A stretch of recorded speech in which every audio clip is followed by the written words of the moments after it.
Hari ini kebetulan pembicaranya adalah ketua dari Inklusif HR Indonesia gitu ya. Oke, aku langsung panggil aja ya. Oke.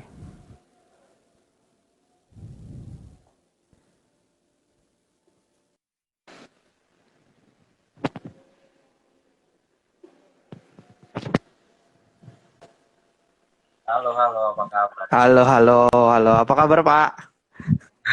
Baik, baik. Oke, sekali lagi ya yang baru nonton. Oke, hari ini pembicaranya itu adalah oke sambil nunggu yang lain ya, Kak. Sambil nunggu yang lain ya. Mhm. Hmm. Oke. Hari ini pembicaranya adalah Ketua Inklusif HR Indonesia. Oke, sebelum masuk ke pembicaraan berikutnya, IHR itu apaan sih? Ya, perkenalkan diri dulu juga dong. Silakan, Bapak. Thank you, Di. Jadi kalau Ya, gua apa saya, santai aja kali ya? santai aja, Bro. Santai aja. Lu gua nggak apa-apa, lu gua.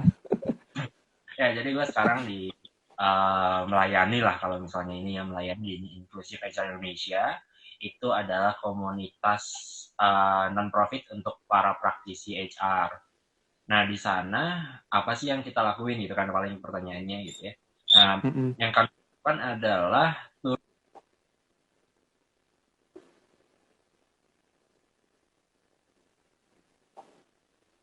yang pertama dengan memberikan workshop-workshop yang sangat affordable. Kalau misalnya ikut workshop di tempat lain bisa 4 juta, 5 juta gitu ya.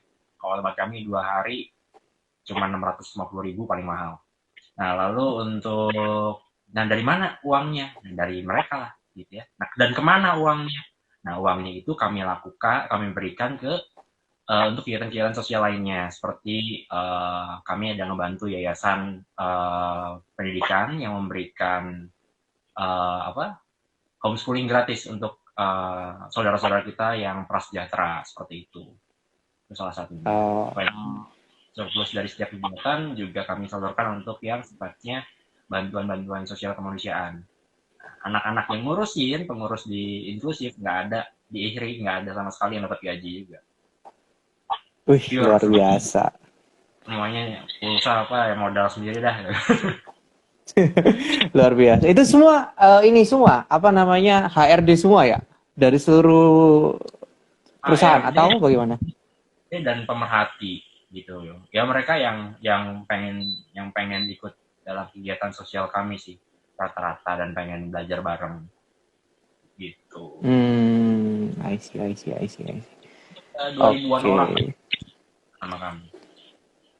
2000-an orang. Mm-mm. Berarti itu tiap bulan akan ada acara atau bagaimana tuh di sana tuh? Nggak apa-apa sekalian perkenalan IHRI ya. Hampir tiap bulan, makanya jadwal sih bisa dilihat nanti langsung di akun ini di IG-nya gitu. Bahkan nanti kami hari Minggu kita lagi ada online sharing nih. Bisa langsung Hah? dilihat di linknya di bio itu 2 jam tentang balance scorecard Oh, di balance scorecard. I see, I see. Oke. Oke.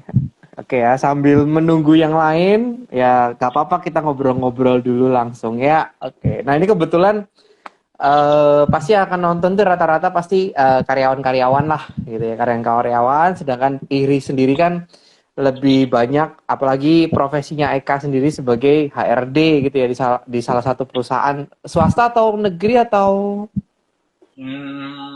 swasta tapi si anak usahanya BUMN. oke ya pokoknya salah satu perusahaan swasta juga gitu ya, di Jakarta kan.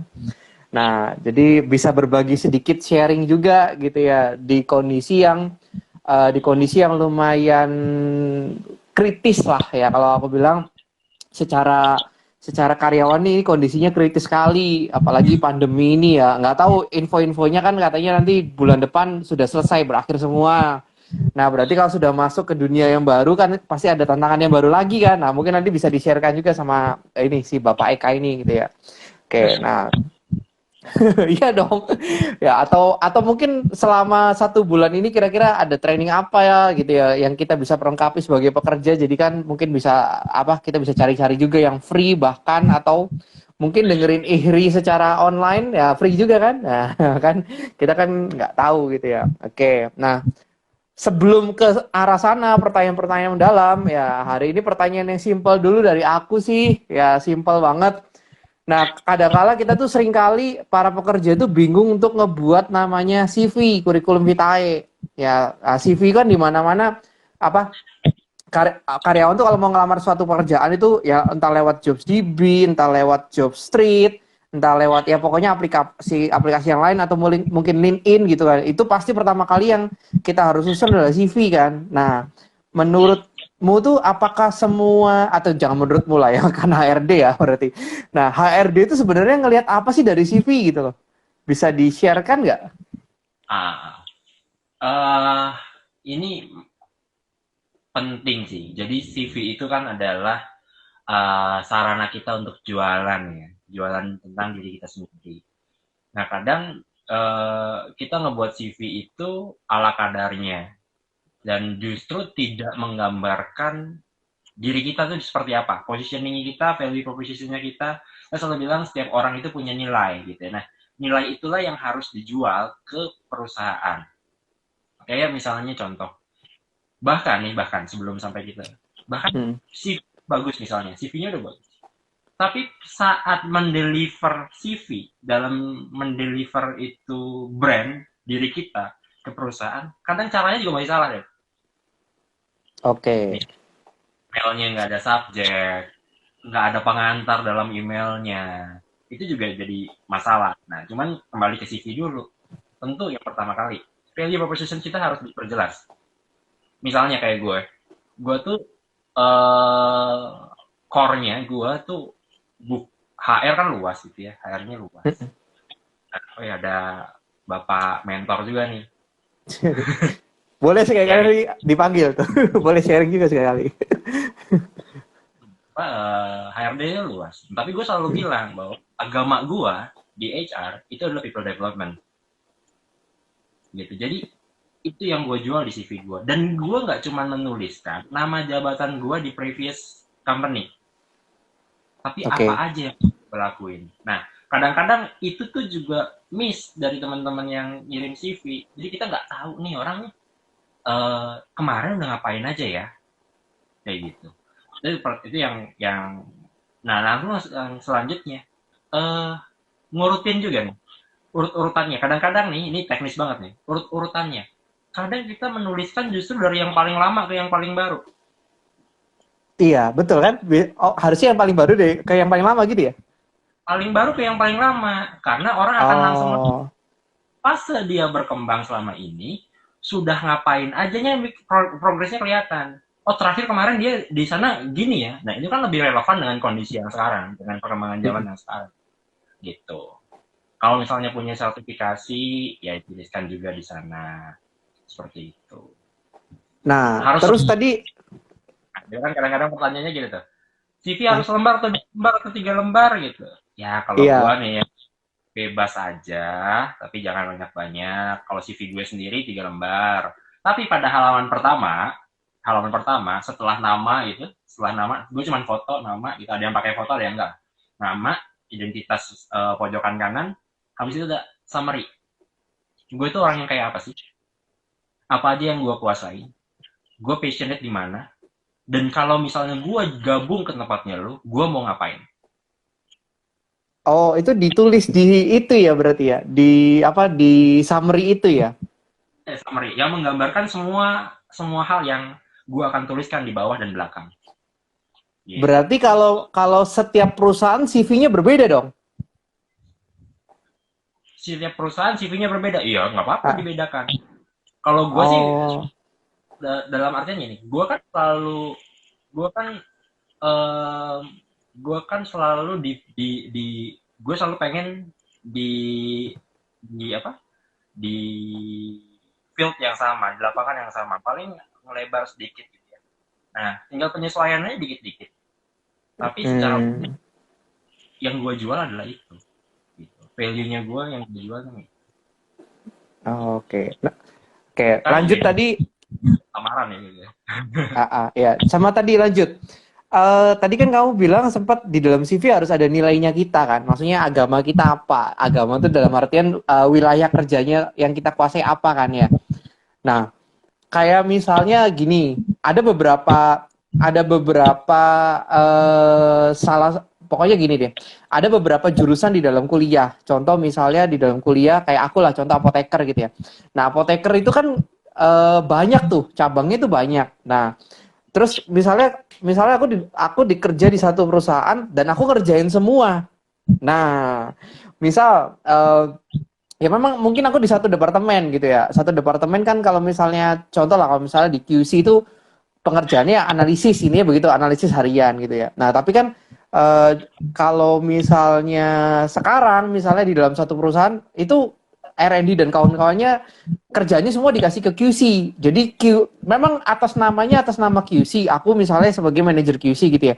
Tapi mengerjakan seluruhnya. Kerjaan R&D iya, kerjaan QA iya. Nah, kira-kira nilai apa yang aku bisa taruh di situ? Kan aku bingung tuh. Sistematika berpikirnya. Jadi kalau misalnya lu ngerjain sesuatu yang sangat luas gitu ya, ngerjain sesuatu yang Ah, sangat luas, dikelompokin aja poin yang ini, poin ini, poin yang ini, poin yang ini, gitu ya. Nah, tapi kan dari semua yang sudah lu tulis itu, poin strength poinnya lu akan masuk di summary nanti di atas. Lu tuh dari semua hal yang lu pernah kerjain, tapi sebenarnya ah. hal-hal yang lu paling suka, hal-hal yang lu paling kuat dari semua hal yang ini. Oh, oke.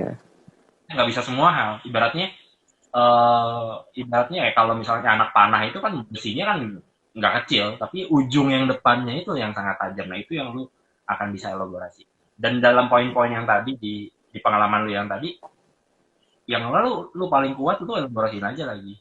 Gitu. Ini I lu see. lakukannya apa, achievementnya apa, gitu. Oh, I see, I see. Oke, oke, oke. Oke, ini pembahasannya baru satu loh CV ya. Sebenarnya CV ini bisa seharian sendiri sebenarnya apa ya? Gitu. Oke, ini kalau yang mau nanya langsung ketik aja ya pertanyaannya, nanti dibacakan di terakhir. Oke, Hmm. lanjut lagi Pak. Nah, Oh. kita kita sekilas-sekilas aja. Nanti kalau mau nanya dalam nggak apa-apa langsung ketik aja. Nanti mungkin kita bahas lagi yang soal CV tadi gitu ya. Karena memang CV ini nggak bisa dibahas dalam waktu 60 menit, bisa sampai harus mungkin 2 jam itu CV tok ngebahasnya kan. Nah, jadi ini simpel-simpel aja kita bahasnya ya. Gitu. Hmm. Atau mungkin lain lain waktu nanti kita ada pembahasan lagi soal CV lah gitu. Nah, lanjut.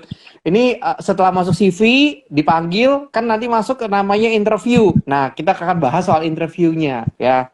Nah, sebelum masuk interview atau mungkin setelah interview gitu ya, seringkali kan kita ada tes psikolog-psikolog ya bener ya? Gitu ya. Hmm. HRD itu sering melihat tes psikologi dengan berbagai macam. Mungkin ada yang selembar itu angka-angka semua harus dijumlahin terusnya angka angka paling ujung gitu ya. Terus ada gambar, ada apa. Nah, sebenarnya tuh HRD mau nyari apa sih di situ? Bisa Hmm. di-share nggak? Disclaimer dulu ya. Jadi disclaimer dulu. Gue bukan orang Iya, psikologi ya. iya nggak Uh, apa-apa. Disclaimer dulu. Nah, tapi apa sih yang pengen kita cari? Yang pengen kita cari dari yang ingin kami cari dari situ biasanya pertama ya IQ, tes IQ, lalu juga tes ketahanan kerja, lalu personality-nya tes seperti apa. Lalu kenapa ini penting? Ya karena kan nanti ketika masuk ke dunia kerja itu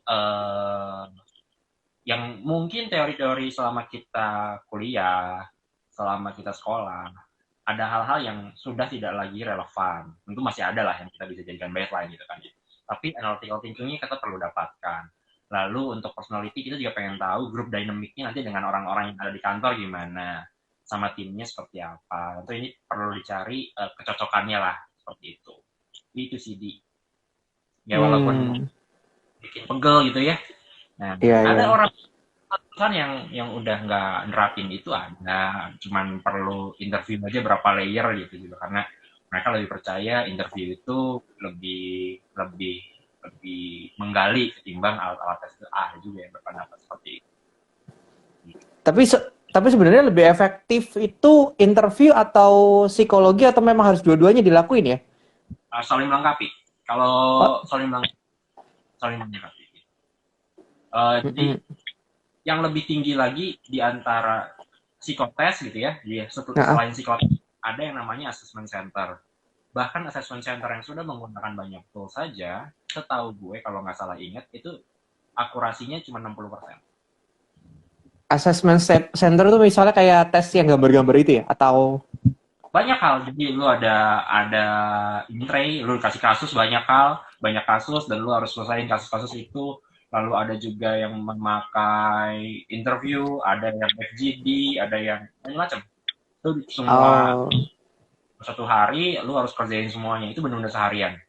Kalau misalnya psikotes itu paling ya setengah hari kelar gitu kali ya, assessment center bisa sehari penuh. I see, I see, I see, I see. Mungkin kalau misalnya salah, tolong nanti ada teman-teman yang tahu lebih tahu gitu ya, dikoreksi aja. Gitu. Nah, terus sebenarnya kalau kayak psikotes gitu tuh sebenarnya itu cepet-cepetan atau yang paling bener kita kerjain atau bagaimana?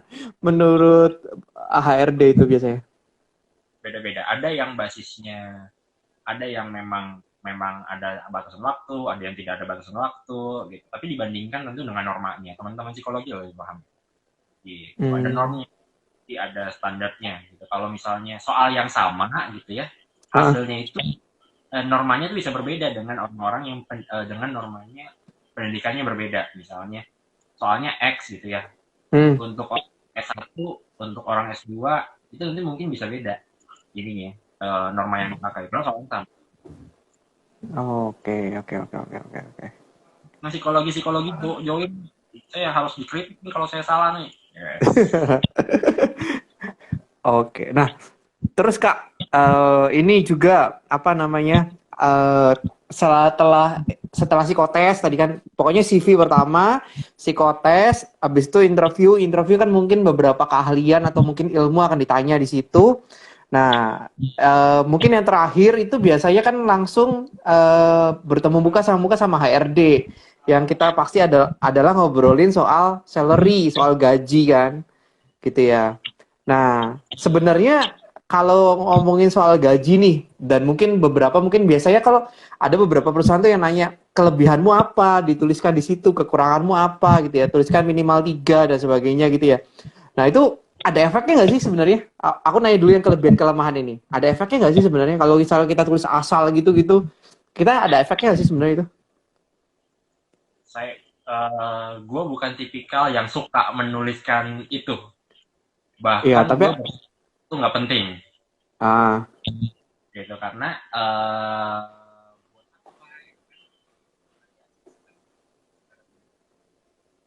nah pada saat interview pun gue juga gak akan menanyakan apa sih kelebihan lu, apa sih kelemahan lu. Gue juga bukan tipikal orang yang akan bertanya soal itu. Gitu. hmm. Nah Uh, kalau ada teman-teman yang percaya itu, misalnya HR yang percaya itu, ya mungkin lebih ke self awareness kali ya, lebih ke oh orang ini tahu apa kelemahannya, orang ini tahu apa kelebihannya, gitu. Cuman saat itu dituliskan, menurut pendapat pribadi gue nih, hmm, gitu, kelemahan ditulis terus apa gitu, apa yang pengen didapatkan dari oh tahu kelemahannya apa gitu kan. Sementara kita nggak dalam tulisan itu kita tidak bisa mendapat informasi dari kelemahan ini orang-orang yang tahu kelemahannya sudah melakukan apa untuk meningkatkan diri kan itu nggak ketulis kan di dalam formnya kan. hmm, hmm, hmm, hmm. Ya udah mendingan gue sih kalau gue mendingan gue ngobrol gitu hal interview. Ah, oke, oke. Nah terus kalau ini soal Nah, sebenarnya soal nanti salary. teknik interviewnya sebenarnya nanti yang mesti di ini. Nah kalau soal salary kenapa salary? Ya, kan seringkali kita tuh kalau nulis ragu, apalagi misalnya baru fresh graduate gitu ya, baru lulus, aku kira-kira nulisnya gajinya minta gaji berapa ya gitu. Nah, kira-kira menurutmu ada tips nggak sih? Atau misalnya kita udah hajar aja lu mau dibayar berapa gitu, Hmm. gimana? sekarang sekarang kita beruntungnya hidup di zaman ini, Di. Jadi kita Iya, bisa browsing gitu ya. Uh, kita punya standar di posisi itu dengan pengalaman kerja itu berapa sih kira-kira di pasaran?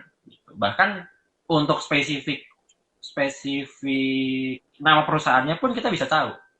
Misalnya contoh ada website kalau nggak salah namanya kerja.com. Nah itu pakai Q. Coba kita search ya kerja.com. Nah kerja itu ada. Nah langsung ada gajinya di kerja Oh, salary. ada ini ya, ada gaji ya. Open semua ya itu ya. Hah? Emang Nah open semua ya di situ ya? itu diinput oleh karyawan.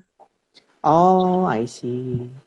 Di situ misalnya nih HR manager di perusahaan dia pengen tahu kan perusahaan lain berapa. Kalau dia pengen tahu dia input dulu punya dia berapa. Gitu. Nah nanti kita Hmm. kira-kira berapa sih? Oh 15-20. Oh berapa sampai berapa? Oh berapa sampai berapa? Nah itu udah ada range-nya tuh yang bisa kita pakai. Gitu. Itu Eh, sih. Nah, sama ini,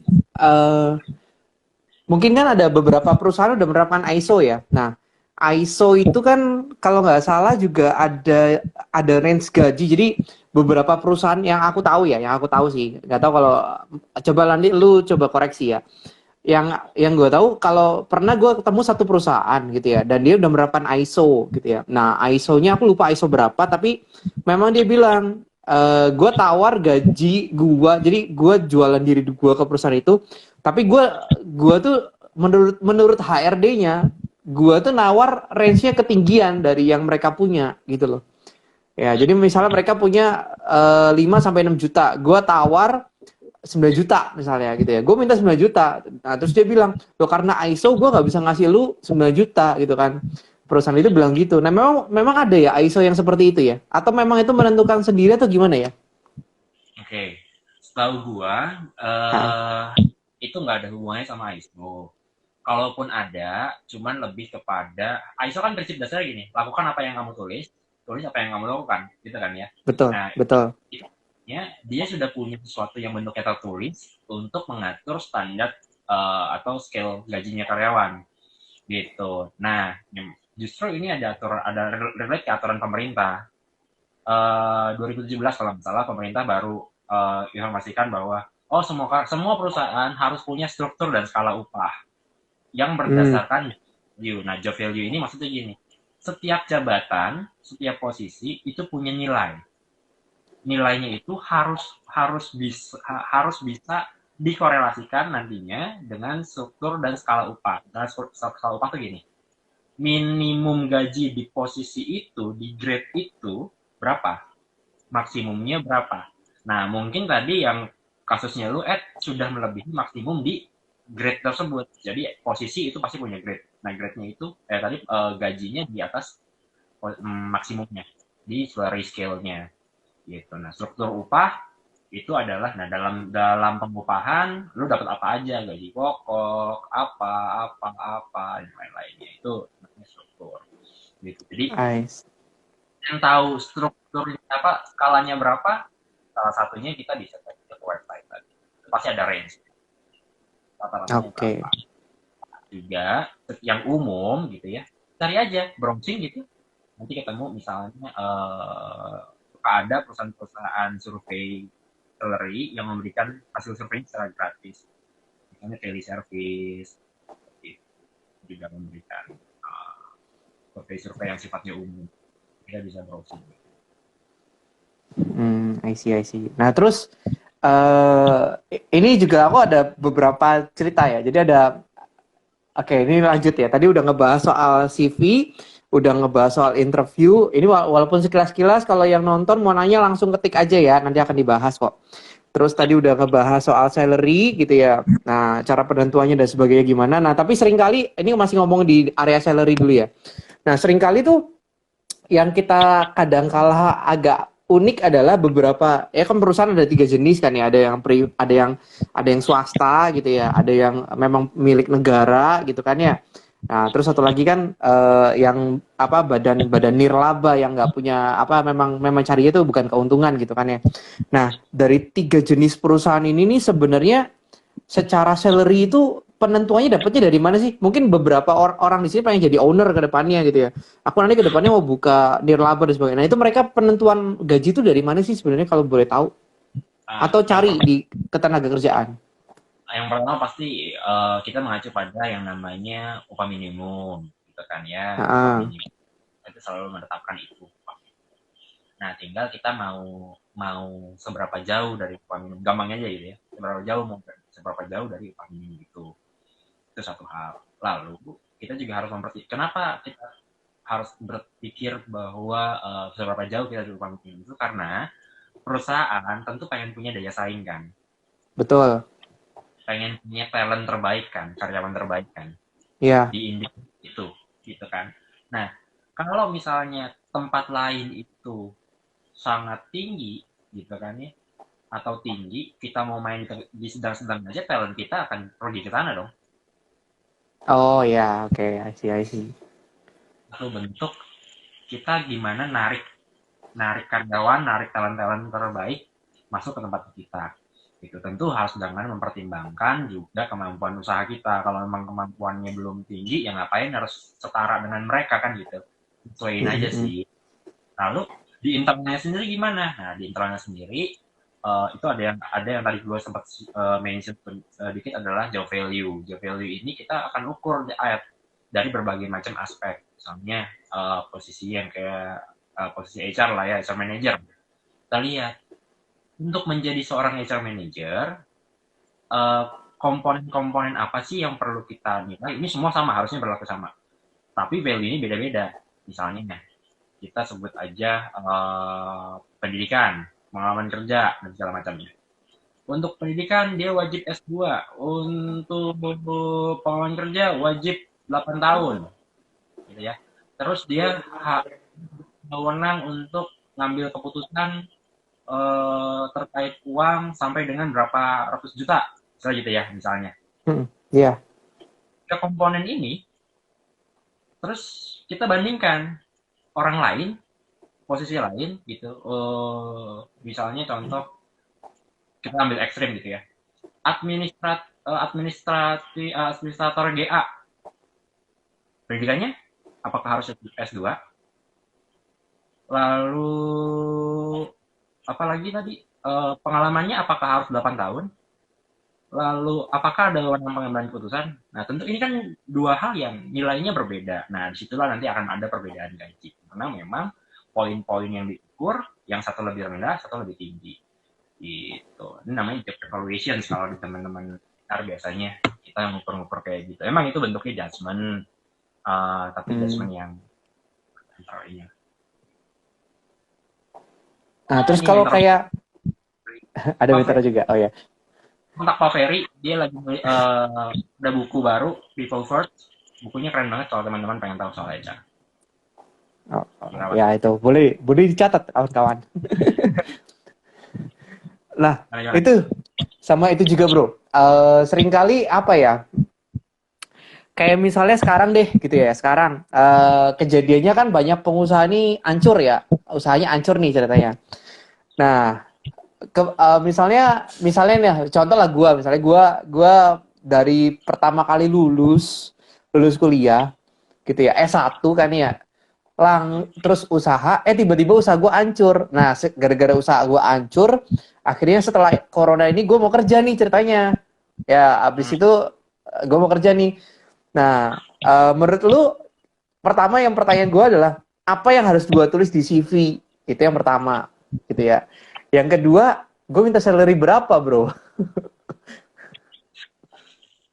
apa yang lo tulis di CV? Ya pengalaman aja kan? Pengalaman lu Tapi kan sejauh kemarin terakhir. seringkali Nah, kan gini, kalau kalau apa ya, kalau manajer-manajer kan misalnya user lah gitu ya. User itu memperkerjakan karyawannya, dan karyawannya ternyata owner, bekas owner lah kasarannya. Nah, kenapa, apa kata orang gitu di perusahaan itu gitu kan ya. Nah, jadi enaknya gimana nulis di CV dan apa, dan di apa, di ya itulah di CV dan gajinya kira-kira gimana? oke. Menurut gua, Hmm. sekarang kondisinya semua orang paham. Nggak ada yang nggak terdampak. Semua semua terdampak dan semua merasakan sakitnya, gitu ya. Dan justru sekarang perusahaan itu sudah bersiap. Menurut gua seharusnya perusahaan itu bersiap untuk memanen talent. Memanen Gitu. talent, oke. Gitu. Di satu sisi, mereka tuh karena terdampak bisa jadi ada perusahaan-perusahaan yang tidak bisa mempertahankan talentnya dan terpaksa harus melepas gitu kan, ya, terpaksa harus melepas. Percayalah, melepas itu adalah pilihan yang paling susah. Dan biasanya talent-talent terbaik justru dilepasnya terakhiran. Tapi kalau emang terpaksa harus melepas, berarti kan itu kesempatan untuk perusahaan lain mengambil talent yang baru saja dilepaskan. Betul.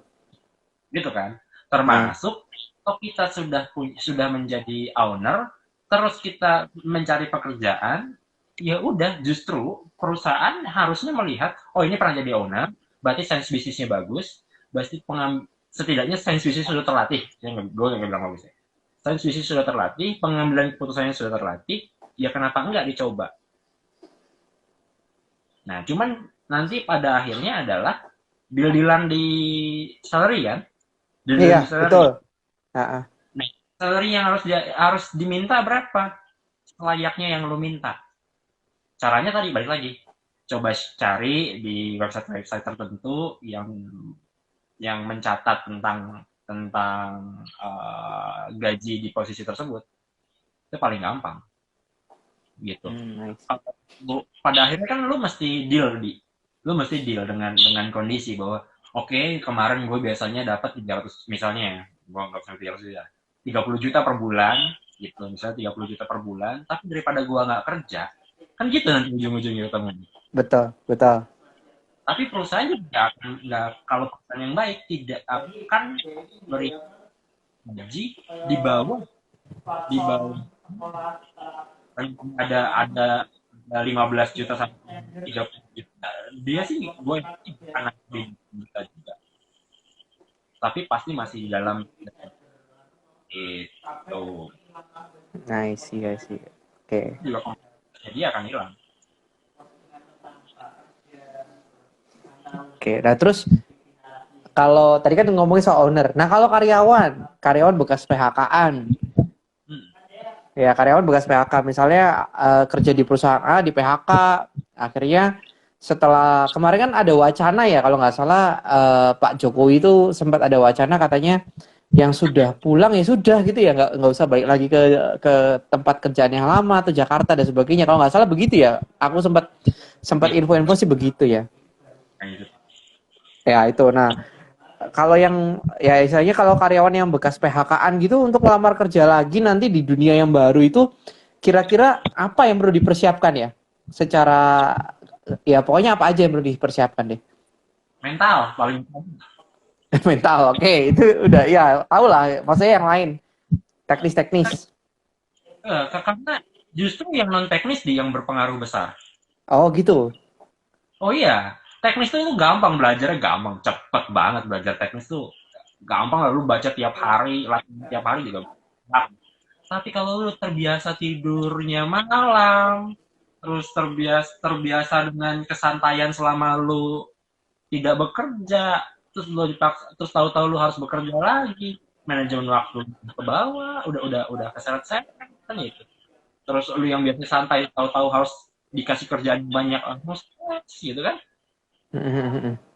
Itu yang menurut gue penting. Bahkan nih dari yang kemarin kita kerja biasa tahu-tahu jadi WFH, itu kan hancurnya di mental dulu.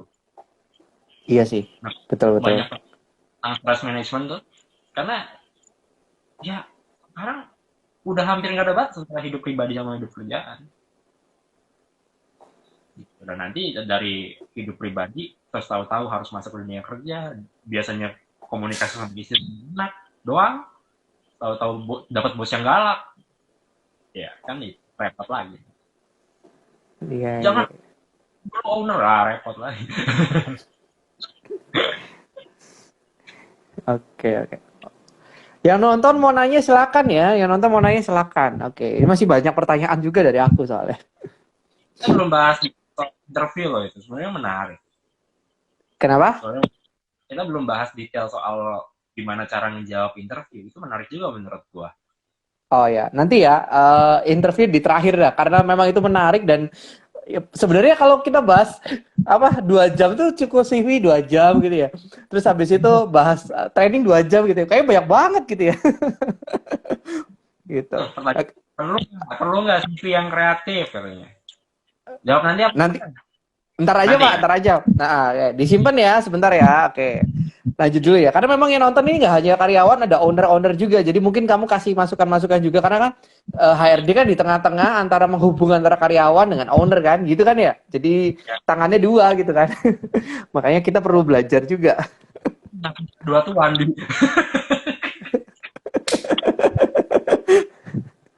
Oke oke. Oke ya, lanjut lanjut dulu ya. Oke. Lanjut ini dulu nih. Ada yang nanya begini. Apa namanya? Ini dari aku sih, dari aku ya. Jadi ini mungkin jeritan para karyawan. Kalau karyawan-karyawan itu yang lain gini. Gimana sih cara mensiasati bekerja di perusahaan yang nggak jelas organisasinya? Biasanya kan kalau gini-gini perusahaan keluarga itu rata-rata nggak jelas organisasinya gitu ya. Terus job desk-nya nggak jelas, seringkali ya nggak jelas gitu ya. Yang penting kerja aja gitu kan, yang penting dapat gaji tiap bulan selesai gitu kan. Nah, mungkin job desk dan organisasinya nggak jelas. Nah, gimana cara mensiasatinya kalau dari HRD ngomong ke karyawan, kira-kira gimana gitu ya. Terus kalau misalnya kebetulan dia bekerja sama tantenya sendiri atau sama keluarganya sendiri atau bosnya tuh ya ownernya lah, ownernya tuh keluarganya sendiri. Dia tuh pengen minta naik gaji atau minta apa ya, minta job desk-nya diatur. Nah, kira-kira cara mensiasatinya gimana ya? Hmm. Eh, yang pertama, ini sebelum saya bekerja di keluarga saya gitu ya, tapi saya Ya. bekerja di keluarga yang tidak jelas. Sebenarnya adalah gini, sejauh apa kita bisa merubah sesuatu, ya kan? Itu dulu. Hmm. Eh, Pertanyaannya itu dulu, sejauh apa kita bisa merubah sesuatu. Kalau kita nggak bisa merubah sesuatu, pilihannya hanya terima perubahan itu, terima kondisi itu, atau keluar dari situ. Kan gitu.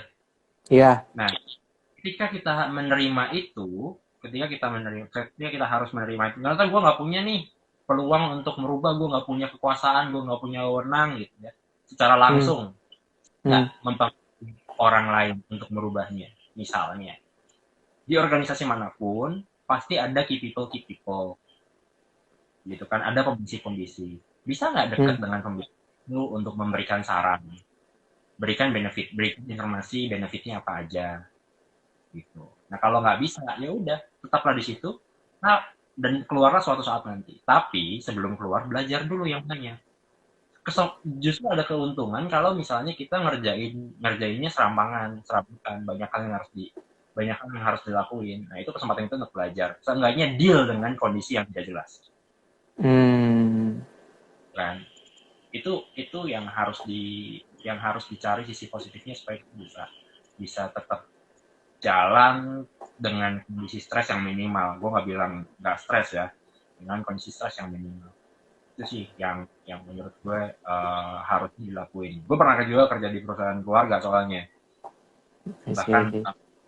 bahkan ada beberapa kondisi yang ngebuat gue pengen keluar di bulan ketiga.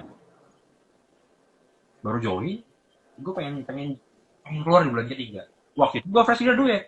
Cuman kan gue harus mikir, fresh graduate perusahaan mana yang mau terima fresh graduate dengan pengalaman 3 bulan. Tahanin dulu Iya. deh, belajar dulu deh setahun. Selain itu setahun jalan, belum tahu-tahu gue langsung dapat kerjaan yang baru. Oh, I Dan see, I see. ya gitu. Jangan keluar dulu kalau belum tahu dapat kerjaan menurut gue. Iya, sekarang lagi susah ya, Pak ya? Pertama, pelajaran belajarnya juga jangan sampai lepas. Oke, oke. Gitu. Nah, terus yang kedua, gimana caranya minta naik gaji sama owner yang masih Nah, saudara sendiri. iya, Gitu ya. sama mungkin ngatur job desk-nya kali. Kan mungkin kadang-kala kan gini kan, ownernya saudara sendiri, ya udahlah gue percayakan semua kerjanya ke dia gitu kan. Nah, kira-kira gimana tuh? Padahal ada karyawan yang lain sebenarnya gitu. Hmm. Berarti gini dong. Pertama, gue belum pernah dalam kondisi itu, gitu ya. Hmm. Tapi kalau kita bayangin adalah kita akan dikasih pekerjaan yang sangat banyak karena kita adalah salah satu orang yang paling dipercaya. Iya, betul. Betul. Betul. Nah, Iya, kalau betul. orang-orang yang paling dipercaya di sana, berarti boleh dong gue arrange sendiri kerjaan gue, Iya, ya kan? Ya udah, sampein aja, Pak, Bu, Ciko, gitu kan ya. Eh untuk kerjaan ini gue pastiin beres. Gue perlu ngelibatin orang ini. Udah, detail-detailnya dia nggak perlu tahu, tapi gue akan melibatkan A, B, C, D. Tentu hal-hal yang sifatnya sensitif, kita juga harus tahu diri. Misalnya masalah keuangan, biasanya kan masih dipegang langsung oleh beliau-beliaunya kan. Nah itu, betul. tapi hal-hal lain yang misalnya bisa didelegasikan, ya mulai kita akses saja bagian mana sih yang bisa melibatkan orang lain, dikit-dikit buat itu lebih tertulis, gitu kan. Nah dari situ, ketika sudah ada perkembangan, sudah ada kemajuan, laporkan. Nih kemarin si ini ngerjain ini, lebih besar daripada apa yang sebelumnya pernah gue laporin dan ternyata jalan. Boleh dong gue libatin dia lagi nextnya. Hmm, hmm, hmm. Karena bisnis bisnis keluarga itu adalah di kepercayaan, menurut gue juga harus mainkan dari situnya. Gitu. Buktiin dulu. Gitu. I see, I see, I see. Untuk ini naik gaji, belum pernah juga Iya. gue komunikasi sama om sendiri ya. belum pernah. Nah, cuman kan bisa yang susah tuh penuhnya sih, rasa nggak enaknya, rasa nggak nyamannya. Nah, itu kadang-kala rasa nggak nyaman itu yang ngebuat bingung kan kalau minta naik gaji kan. Nah, mungkin pertanyaan orang ini begitu kali. Hmm, eh, gimana ya? Karena Apa harus ini berani? kedekatan dari kita dengan ownernya kan. Nah, cuman pertanyaannya gini, ini Nah, pertanyaan untuk yang refleksinya adalah, kalau nggak naik gaji, apa yang terjadi? Nah, itu dulu. Kalau nggak naik gaji, apa yang terjadi sama diri kamu? Apa yang akan terjadi sama keluarga kamu? Dan kalau misalnya naik gaji, pertanyaannya sama, apa? Kalau misalnya ternyata kalau tidak naik gaji, banyak pain, banyak sakit yang kita rasakan, anak jadi susah sekolah, perencanaan keuangan jadi susah, masa sih nggak bisa kalahin rasa nggak enak? oke. Okay. Misalnya kalau misalnya nih, oh gue udah pernah minta, tapi masih apa, bebet ngomongnya, nggak nyaman, nggak keluar kata-katanya, gitu kan. Pertanyaan Mm-mm. selanjutnya, apa yang akan kamu lakukan berbeda dengan cara-cara yang kemarin?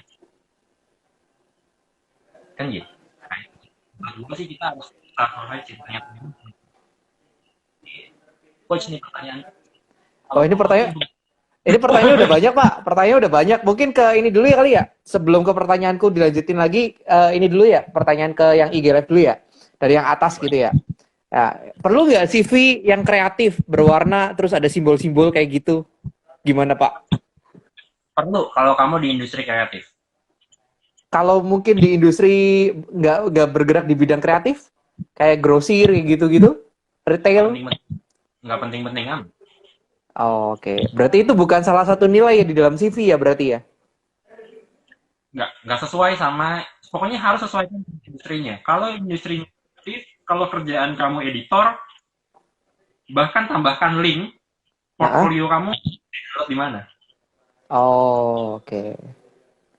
I see, I see. Oke. Lanjut, ini ada pertanyaan lagi. Sebentar ya, aku lihat. Ah, ada pertanyaan lagi, katanya kalau HRD itu ngelihat apa sih? Ya, oh, iya. Hal apa yang disukai HRD dari pelamarnya? Pertanyaannya begitu. Satu, kalau dari gua ya, Hmm, kemampuannya unik, jarang ada yang punya. Itu udah pasti, kemampuan udah unik. kemampuannya unik, jarang ada yang punya. Gitu. Hmm, Lalu uh, personality-nya easy going, gampang bekerja, cepat belajar, cepat adaptasi. Karena sekarang tuh balik lagi, lu case-nya itu, hmm, case, pekerjaan itu selalu baru tiap hari. Gitu. Kalau kalau kayak di HR itu ada yang namanya people analytics. Gue nggak pernah belajar terus di kuliah. people analytic. Sekarang ada loh. Nah harus Oh, gimana? Ya harus lagi yang baru dan harus bisa cepat belajar. Sebelum bisa cepat Oke. belajar hal baru dulu. Gitu. Nah itu yang orang-orang yang kita cari sebenarnya. Nah, people analytic itu berarti penilaiannya dari usernya langsung kan ya, benar ya? Ya itu kan hard skill bisa dibuktikan dengan berbagai hal gitu. Bisa dari Oh, caranya, lalu ketika itu lalu pas interview juga ditanya-tanya mengenai hard skillnya itu, gitu bisa. oh, oke, oke, oke. Nah, terus lanjut lagi ya. Ini ada yang nanya biasanya bulan April ada naik gaji, tapi boleh nggak kita minta naik gaji lebih lebih dari yang sudah ditentukan? Oh, misalnya naik gajinya 10% gitu ya karena inflasi. Nah, terus dia minta gajinya lebih daripada 10%. Bisa nggak kalau dari HR? Dasarnya apa? Mungkin kemampuan prestasi kemudian apa yang sudah dia raih selama 1 tahun itu. Oke, berarti ini eh mau bulan April kan mau bulan apa gitu ya, pasti Iya, ada periode nggak usah lihat. Iya. kenaikan gaji. Nah, biasanya perusahaan itu menaikkan gaji dari prestasi kita di periode lalu. Kan setiap tahun ada penilaian kinerja kan ya, Betul, KPI KPA itu ya. KPI gitu ya, Heeh, KPI. heeh. Januari sampai Desember nanti akan dinilai di bulan tertentu, di bulan Desembernya atau di bulan Januarinya kita akan nilai hasilnya nanti seperti apa, itu yang akan menentukan biasanya besaran bonus atau kenaikan gaji gitu. Nah, dalam Hmm. penilaian juga ada penilaian kompetensi. Nah, ini ada dua pendekatan yang sejauh ini gue tahu. Ada perusahaan yang menilai bahwa oh, kalau kinerja jangan dibayar dengan kenaikan gaji. Kinerja itu dibayarnya pakai bonus. Karena kinerja sesuatu yang variabel. Kayak corona Tapi kayak gini kan kinerjanya kan bisa turun nih. betul. Gitu kan. Cuma kalau bonus bukannya kalau marketing mencapai target ya. Nah, kalau dia bukan bagian marketing, misal dia di bagian lain. Nih, bedakan bonus dengan insentif. Gitu ya. Insentif itu biasanya sifatnya lebih short term. Kamu ngejual berapa rupiah, nanti kamu akan dapat insentif-insentif. Nah, bonus biasanya Oke. perusahaan besar dapatnya revenue-nya tercapai atau enggak, targetnya tercapai atau enggak itu dibagi kepada semua perusahaan tentu dengan variabel tentu seperti itu. Nah itu yang biasa dilakukan. Nah biasanya itu juga nah untuk kenaikan gaji bisa karena kinerja, tapi ada juga yang berpendapat bahwa kinerja itu bentuknya variabel. Gue sementara Hmm. itu sifatnya tetap. Gue nggak mau membayar kenaikan gaji hanya karena sesuatu yang sifatnya variabel. Karena gaji tetap. Maka Nice. gaji harus akan sesuai dengan kompetensinya. Gitu. Kalau dia dulu ngambil keputusan ragu-ragu, sekarang ngambil keputusan bisa lebih firm dan lebih tepat, ya baru gue naikin gaji. Misalnya gitu contohnya. Oh dulu nggak bisa ngerjain ini, sekarang jadi bisa. Ya udah, itu gue naikin gaji. Ada Hmm. gitu. Tapi biasanya dievaluasi setelah setahun berjalan. Gitu. I Beda-beda see. sih. Wah, ini udah banyak banget pertanyaannya. Gak apa-apa ya kita satu-satu. Kalau memang kurang pembicaraannya kita akan lanjut 2 jam kok guys. Tenang aja ya. Cuma karena apa takut takut 1 jam kan putus nih. 1 jam putus terus nanti takut pertanyaannya hilang. Makanya kita ke pembahasan yang online dulu gitu ya. Yang IG live dulu yang masuk pertanyaannya ya. Oke lanjut dulu ke pertanyaan yang online dulu. Ini ada kalau orang yang minta dilibatin nggak mau terlibat, gimana dengan alasan nggak mau dikasih tanggung jawab lebih? Maksudnya pertanyaan gimana nih? Apa ini?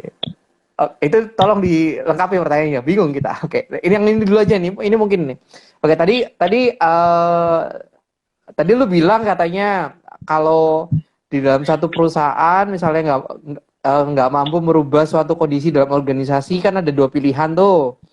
Ya bertahan atau resign. Nah, terus cara ngukurnya ternyata sudah tidak bisa dirubah lagi gimana katanya? Sudah berapa kali nyoba? Biasanya minimal berapa, Pak? Kalau gue semuanya menyerahnya gue. Ya berapa lah? 5 kali kah atau 3 kali kah seperti ayam berkokok gitu?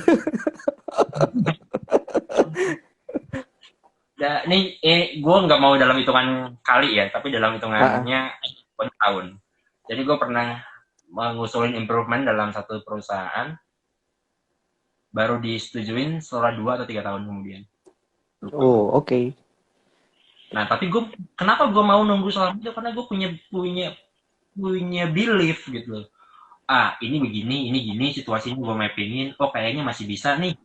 Gue tahan dulu deh dikit. Kenapa gue tahan-tahan dikit? Karena tempat yang lain gue masih bisa ubah-ubah. Tapi untuk yang hal ini gue kok susah banget. Tapi yang lainnya gue udah mulai sedikit-sedikit gue bisa berubah. Nah, gitu.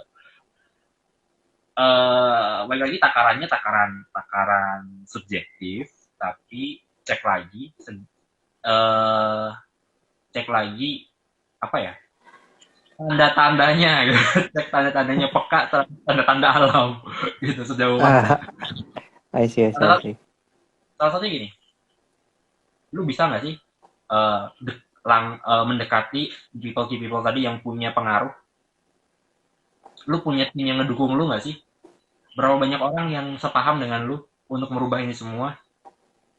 Gerilya-nya bisa kuat nggak sih? Gitu. Itu jadi indikator-indikator sih yang kita bisa jadi pertimbangan-pertimbangan subjek menurut gue. Sepengalaman gue Hmm. ya. Berarti kita harus deket sama orang yang berpengaruh lah intinya gitu ya di satu pabrik gitu ya. Terus kita kasih masukan, terus sepaham atau enggak gitu ya biasanya ya. Orang berpengaruh itu nggak harus punya jabatan loh ya. Lalu? Tapi orang-orang yang didengar oleh orang yang punya jabatan. Oke. Jadi orang yang berpengaruh adalah orang yang didengar oleh yang punya jabatan dan yang Oke, berpengaruh oke. punya jabatan.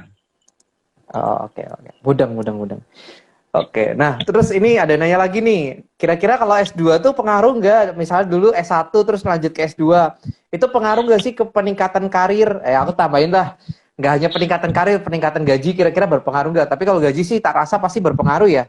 Bener ya? Atau bagaimana? Atau tetap tergantung perusahaannya? Sedikit banyak ada lah, sedikit banyak Ya. ada lah. Gitu, tapi gue sendiri nggak S2.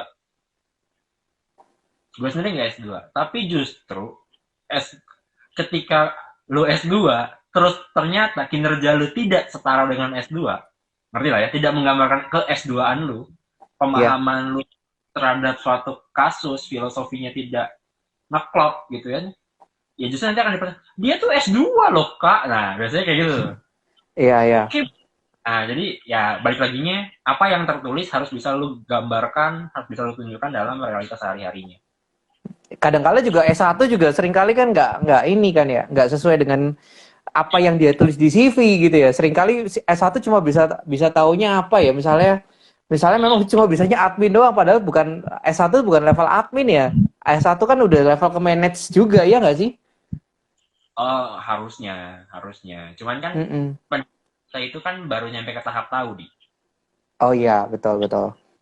Nah, selama perjalanan waktu belajar itu, mulai dari duduk di bangku kuliahnya atau sejak sejak dulu sekolah sampai dengan hari ininya, itu harus berusaha selalu mengkonversi dari tahu menjadi mampu. Nah, caranya gimana? Ya berani nyoba, salah nggak apa-apa, selama berani tanggung jawab, selama berani ngaku salah. Kadang-kadang itu kan kita udah nekatnya doang, tapi ngaku salah nggak mau. Tapi kalau ini Kak, tadi gue tiba-tiba kepikiran gini. Kalau kalau kuliah sama sama apa ya? Sama pengalaman, lebih dihargain mana sama perusahaan, Bro? Hmm? Sejauh ini Kuliah masih sama kuliah. pengalaman. Kuliah ya? Sejauh, itu harus saling melengkapi sih, saling melengkapi.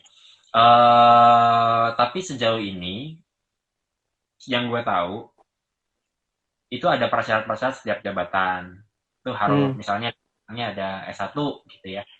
Nama D2, terus persyaratannya S1, yang lama S2. Itu langsung kalah di administrasi tuh. Sekalipun Oh, I pengalaman see.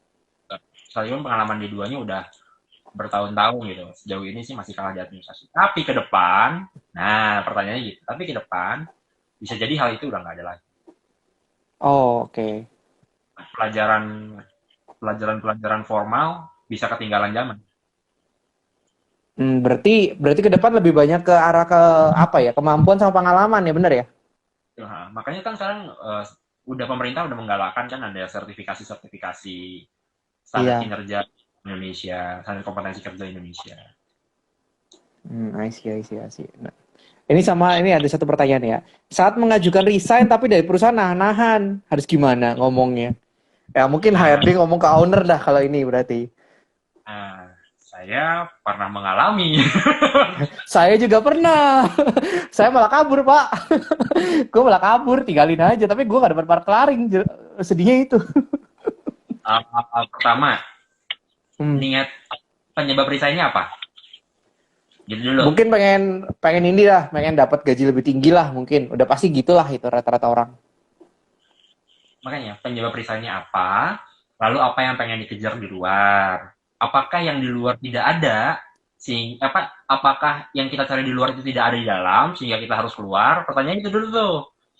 Gitu. Nah, Hmm. kalau memang kita pengen keluar terus hanya ada di sana yang kita kejar, ya udah ngomong baik-baik aja. Gue proses resign dari biasanya kan kalau resign, oh ya siap oke gitu ya. Nah ini kemarin berhari-hari cuy, lama banget gitu.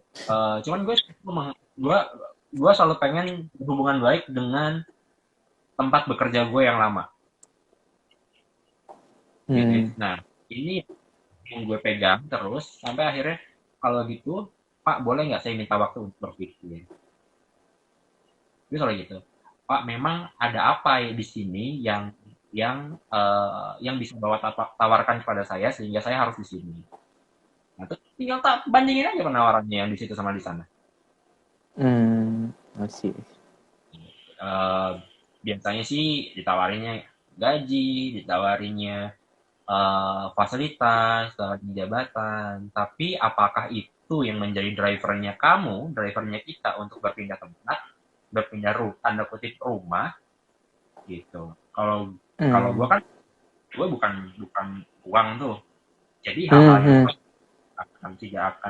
tidak akan mendorong gue untuk tetap tinggal gitu. Ya, ya. Kalau kalau cerita sih gue dulu pernah tuh ditahan-tahan satu perusahaan nggak boleh keluar.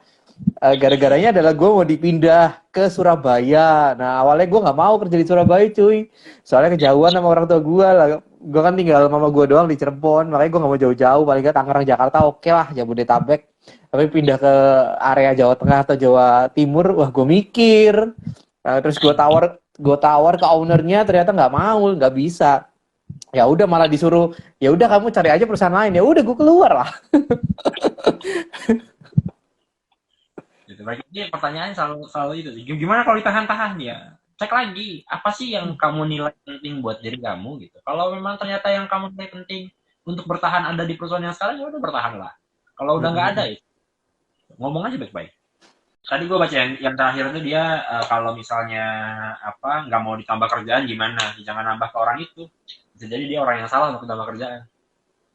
Oh, oke. Itu mungkin bisa dibahas dulu, Pak. Atau mau ke pertanyaanku dulu?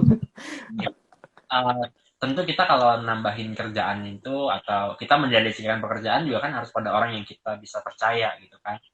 Nah kalau orang Hmm. itu kita percaya ya ngapain gitu. Tapi Kuadrannya kan, kan, mm, ya, kuadrannya, kenapa kuadrannya? kalau dari sisi pekerjaan gitu kan ada hal-hal Hmm. yang memang ada yang memang sifatnya mendesak harus segera. Nah itu ngapain didelegasikan. Kalau Hmm. penting bisa menunggu ya didelegasikan. Nggak, ada orang yang nggak mau nambahin kerjaan gitu. Nah pertanyaannya adalah nggak maunya kenapa? Apakah dia udah kebanyakan kerjaan sehingga tidak mau didelegasikan atau ada Hmm. alasan apa lain? Gitu. Kita sebenarnya punya teknik, ada coaching ada teknik coaching untuk menggugah kesadaran dan segala macamnya. Misalnya kita lakukan dengan kalimat-kalimat tanya yang apa sih tujuan dia bekerja, apa tujuan dia, adakah tujuan finansial yang pengen didapatkan, adakah tujuan aspirasi karir yang dia pengen pengen capai gitu. Nah kalau memang ada kita bisa utilisasi itu untuk menyadarkan dia bahwa nambah kerjaan ini bagian dari pengembangan diri. Tapi kalau misalnya udah di gocek sana, giring sini gitu kan ya, kita ulik-ulik, kita nggak mau, ya udah, jangan-jangan memang itu harus disadari, bisa jadi itu salah berada di dalam tubuh kita, tanda kutip ya, bukan orang Hmm. kita di sini. Tapi lakukan dulu ya proses-proses yang tadi, konselingnya, coachingnya, gitu. Oke. Begitu. Oke, nah terus tadi yang pertanyaan tadi yang aku tadi, misalnya ada owner gitu ya, tapi ya pendapatannya belum seberapa, terus dia mau rekrut karyawan, tapi dia belum bisa sanggup bayar gaji anak-anaknya itu UMR lah intinya. Kira-kira kalau misalnya gua misalnya mau rekrut karyawan gajinya setengah dari UMR dah, 2 juta lah gitu ya, atau mungkin bahkan 1,5 juta atau 1 juta gitu. Itu dari undang-undang kira-kira gimana ya? Apakah akan ada sedikit masalah atau bagaimana ya? Nggak berani jawab karena Oke. bukan expertise gue di bagian itu, hubungan industrial tuh di luar expertise gue nggak berani nanti dibuat orang terus itu kata si Eka, repot. Oke, oke, oke, oke, oke, oke, oke, oke. Oke, ya soalnya juga kayak pelayan-pelayan tuh ya, itu kan rata-rata gajinya cuma 1 jutaan ya. Nah, kalau di luar publik gue jawab ini, tapi karena live gue gak boleh jawab. Oke bro, oke. Apalagi direkam ini, nanti akan ada di YouTube ya guys, akan ada di YouTube. Tadi Anggreni Yuliana, tadi jawabannya sudah ada, nanti dicek di rekaman berikutnya ya. Oke, nah boleh pertanyaan yang lain, ya yang mau nanya tetap boleh diketik. Nah, ini mumpung ke apa sebelum ada yang mereka ketik, ini ada pertanyaan lagi begini, ini bagus sih. Nanti abis ini kita bahas interview ya. Interview belum dibahas guys. Ya, nah jadi ini kemarin aku sempat apa ya, sempat dapat satu hal pelajaran tentang IQ dan EQ gitu ya. IQ dan EQ gitu ya. Nah, seringkali kan kalau di perusahaan kan rata-rata karyawan tuh hard skill yang utama ya. Rata-rata hard skill, hard skill, hard skill gitu ya. Soft skill tuh ketika zaman kuliah soft skill tuh benar-benar dialih apa ya dibina banget ketika zaman kuliah gitu ya. Nah, sekarang pertanyaannya adalah kadangkala rata-rata orang sukses itu sebenarnya bukan karena IQ-nya bener ya Pak ya. Gitu ya. Kalau aku belajar dari psikologi itu sebenarnya mereka tuh sukses karena EQ-nya, karena emotional question-nya gitu loh. Nah, terus kenapa sih sebenarnya kalau di perusahaan kok malah nggak nyari EQ? Itu pertanyaan yang pertama gitu ya. Kenapa kok malah perusahaan tuh jarang mencari atau tes-tes psikologinya tuh di EQ? Ya mungkin itu DISC, mungkin itu yang lain-lain gitu ya. Ya itu. Kenapa kok jarang gitu loh? Ada beberapa perusahaan mungkin ada, tapi kok jarang gitu ya. Terus kemudian kalau misalnya sebagai oh ya ini ada pertanyaan gini, kalau saya sebagai owner ya seringkali mendapati orang pinter dan IQ-nya tinggi tapi kelakuannya jelek banget, karakternya jelek banget. Sedangkan HRD dan manajer saya mementingkan IQ saja waktu membuka lowongan pekerjaan. Nah, terus gimana dong cara tahu EQ-nya orang tersebut gitu ya. Waktu dia ngelamar kerja pada saat interview, kebetulan perusahaannya belum ada tes EQ. Itu yang pertama, itu yang kedua. Kemudian yang ketiga, nah IQ kan ada DISC ya, ada DISC toh, itu ya. Nah kebetulan aku share sedikit lah, aku dapat tuh D dan C, apa tuh dominan dan cermat. Aku ini dominan dan cermat. Nah dan kerjaan yang cocok menurut hasil testingku itu adalah founder. Ya ceritanya Oh, begitu. Kenapa Pak? terus. Nah, nah katanya kesuksesan seseorang itu 70% ketika dia ditempatkan sesuai dengan EQ-nya, betul ya? Nah, tapi kok ketika banyak orang tuh nggak ditempatkan sesuai EQ-nya gitu loh, karena memang hard skill semua yang perusahaan lihat. Nah, kira-kira gimana tuh tanggapanmu? Pertama, uh, kalau kalau dibilang perusahaan jarang melihat EQ, atau gue lebih suka pakai istilah ini deh, personal Apa skill tuh? atau gitu ya, Boleh, biar boleh, pada boleh. soft skill Boleh, gitu boleh. kan ya. Iya, boleh. Uh, uh, uh, Sebenarnya sih banyak yang melihat itu gitu. tapi masih ada perusahaan-perusahaan yang tradisional yang masih melihat uh, hanya di hard skill saja atau hanya di IQ-nya saja gitu. IQ penting karena IQ itu kan di situ ada kemampuan dia bernalar gitu kan ya, kemampuan dia berlogika, dan itu hal dasar yang harus dimiliki. Jadi kalau bicara IQ tidak penting, ya penting gitu, tapi harus dibarengi dengan soft skill-nya gitu kan. Apakah hard skill penting? Penting, bukan tidak penting, penting, tapi harus dibarengi dengan soft skill-nya. Nah, pertanyaannya adalah bagaimana cara mengukur soft skill-nya gitu kan. Nah, Betul. gue ke nyambungin sedikit langsung ke interview ya. Betul, Karena betul, boleh. jadi zaman dulu masih ada orang-orang, atau sekarang lah, masih ada orang-orang yang bertanya, apa yang akan Anda lakukan? Apa komitmen Anda bagi perusahaan ini? Nah, gitu tuh, Iya, pertanyaan-pertanyaan bijak gitu ya. Terus kita akan iya, menjawabnya pertanyaan jawaban bijak dong. Saya akan betul. melakukan ini. Saya akan bekerja dengan gigih. Saya akan memberikan semua yang saya miliki. Tapi kan itu bisa bohong. Karena semua pertanyaan itu akan mendorong kita untuk menjawab yang bagus-bagus. Betul kan? Di Mm-mm. situ kita menilai soft skill-nya dia. Kita hanya bisa menilai dia dari sisi communication skill-nya dia saja. Bagaimana dia meyakinkan kita kan, dan bagaimana kita Ya. dengan oleh mereka kan gitu. Nah, Hmm. ini justru harus dibalik. Apa yang sudah pernah kamu lakukan dalam kondisi ini?